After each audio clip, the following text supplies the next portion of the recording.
Sumainyo ang Panginoon. At sumainyo rin. Ang mabuting balita ng Panginoon ayon kay San Lucas. Papuri sa iyo, Panginoon.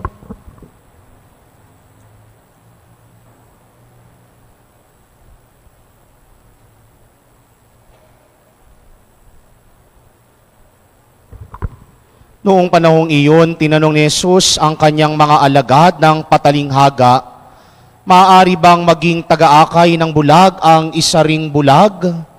Kapwa silang mahuhulog sa hukay kapag ginawa ang gayon.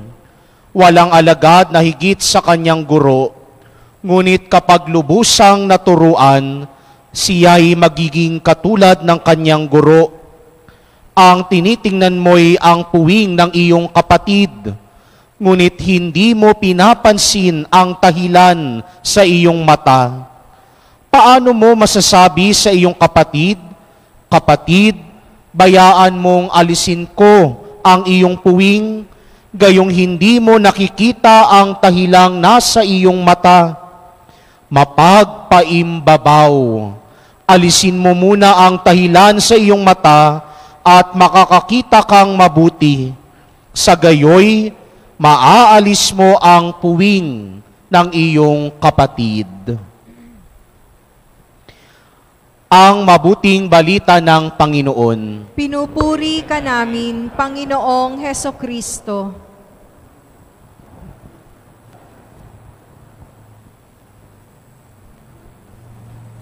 Magandang gabi po sa inyong lahat.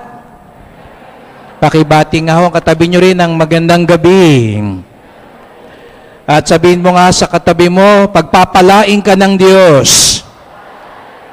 At para tayo lalong pagpalain ng Diyos, bigyan natin ng papuri, parangal, pasalamat at palakpak ang mahal na pong Jesus Nazareno. At sabihin nyo nga uli sa katabi nyo, pagpapalain ka talaga ng Nazareno. Tanungin niyo po ako, bakit? Alam niyo po, kanina si Father Benji po, kasamang ilan sa mga parokyano ay nagpunta sa Quiapo at kitang-kita ni Father ang agos bumabaha ng tao sa Quiapo ngayon dahil Biyernes po. Kanina pa hong alas 4 ng madaling araw, nagsimula na ang misa, meron pang 2 misa nakasunod hanggang mamaya, 16 na misa tuwing Biyernes, at hindi mapatid-patid ang punta ng mga tao. At kahit na mahirap, kanina tinatanong ko si sister, sabi ko, pupunta ho ba kayo sa Quiapo? Sabi niya, Father, matraffic, no?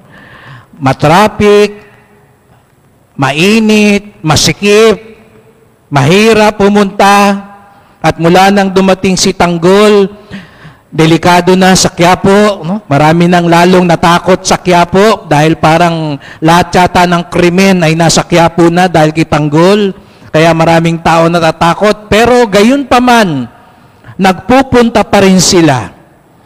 Walang makapipigil sa kanila, nakikipagsiksikan pa rin sila kahit mahirap. Makita lang, madalaw lang ang mahal na pong Jesus Nazareno. Pero kayo po dito sa Tejeros, hindi nyo na kailangan magbiyahe sa Quiapo. Hindi nyo na kailangan makipagsiksikan. Kayo na po mismo ang dinalaw at pinuntahan ng mahal na pong Jesus Nazareno. Kaya pinagpala po kayo. No? At sinigurado ni Father, kaya siya na ang kumaong at talagang sumundo para madala dito upang lalong maging pinagpala ang inyong kapistahan. Ang gustong lalong pagpalain ng kanilang kapistahan, itaas nga ang kamay at pumalakpak ng mas malakas.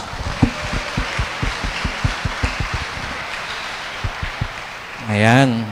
Para na tayo na sa Quiapo, di ba ho? No? Ngayon ako sa Quiapo, lagi kong pinapapalakpak, Father, para hindi makatulog, no? Ayan, no? Kaya pag mamaya pinapalakpak ko kayo ulit, sabihin niya may natutulog, no? Pero tunay tayong nagpapasalamat sa Diyos. At napakaganda po na sinadya ni Father Benji na ang pagdalaw ng Pong Nazareno ay kasabay ng kapistahan ng ating parokya sa pagunita ng banal na krus, ng Santa Cruz.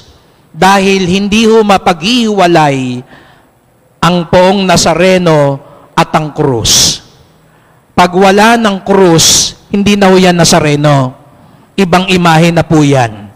Pero kapag walang Jesus ang krus, hindi rin buo ang imahe. Magkasama po sila. Ang krus kasama si Jesus. Si Jesus kasama ang krus. Kaya't kung sinasabi natin tayo'y mga alagad ni Jesus, hindi natin maihiwalay ang krus sa ating buhay. Pero hindi tayo dapat matakot sa krus. Siguro nga po, nung hindi pa dumarating si Jesus sa Nazareno, ang krus kinatatakutan ng mga tao. Nung unang panahon, kapag nakakita sila ng krus, ang nakikita nila, kalupitan, karahasan, kamatayan. Kaya takot sila sa krus. Kalupitan, karahasan, kamatayan.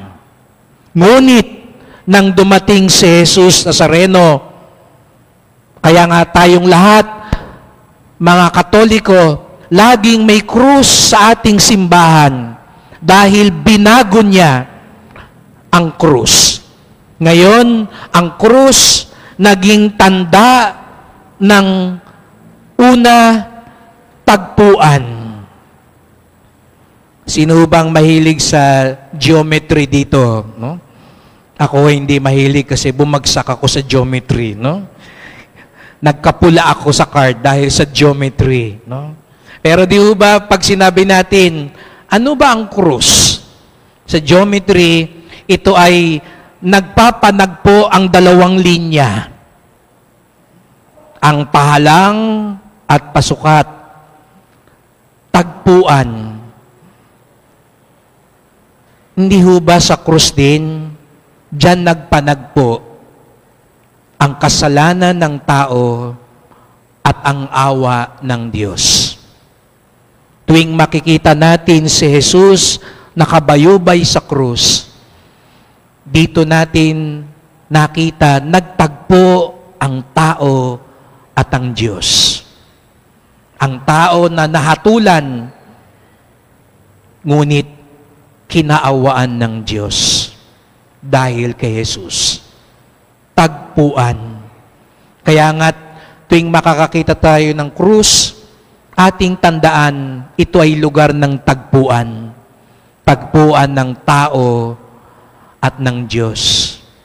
Kaya nga sabi nila, ang krus ang siyang nagdudugtong ng langit at lupa. Kaya nga, nung si Jesucristo'y ipinako sa krus, sa pagitan ng langit at lupa, doon lalong bumaba ang Diyos. At dahil din nun, doon makapapanik ang tao sa langit. Kaya nga siguro nga, ang daming nagpupunta sa Quiapo, ang daming deboto ng Poong Jesus Nazareno, dahil dito natatagpuan nila ang isang Diyos na kasakasama nila. Ang isang Diyos, bagamat makapangyarihan, naghirap. Ang Diyos, bagamat bukal ng buhay, namatay. Ang Diyos, bagamat napakataas, nagpakababa. Ang krus ay tagpuan. Ikalawa, ang krus din po ay tawiran. Matagal po akong tumira sa Mandaluyong sa loob at labas. No? At pag nagawi kayo sa Mandaluyong, di ba, may malaking kalsada ron sa pagitan ng EDSA at Sio. Ang tawag doon ay crossing. Dahil iyon ay tawiran. At hindi ho ba ganun din ang ginagawa ng krus ni Jesus Nazareno? Dahil sa kanyang pagpapakasakit, naitawid tayo. Nabago ang lahat. Kaya nga't ang tunay na deboto, ang tunay na naniniwala kay Jesus, tumatawid. Ibig sabihin nun, nagbabagong buhay. Hindi pwedeng deboto ka, nagpupunta ka sa Quiapo, nagpapasan ka, pero hindi ka tumatawid mula sa kasalanan sa bagong buhay.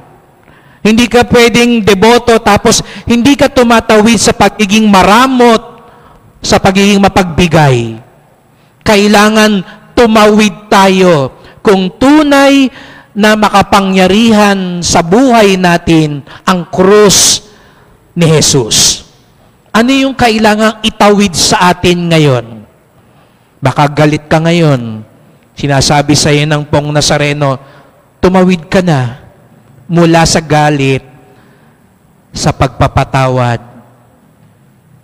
Baka ngayon gusto mong maghiganti.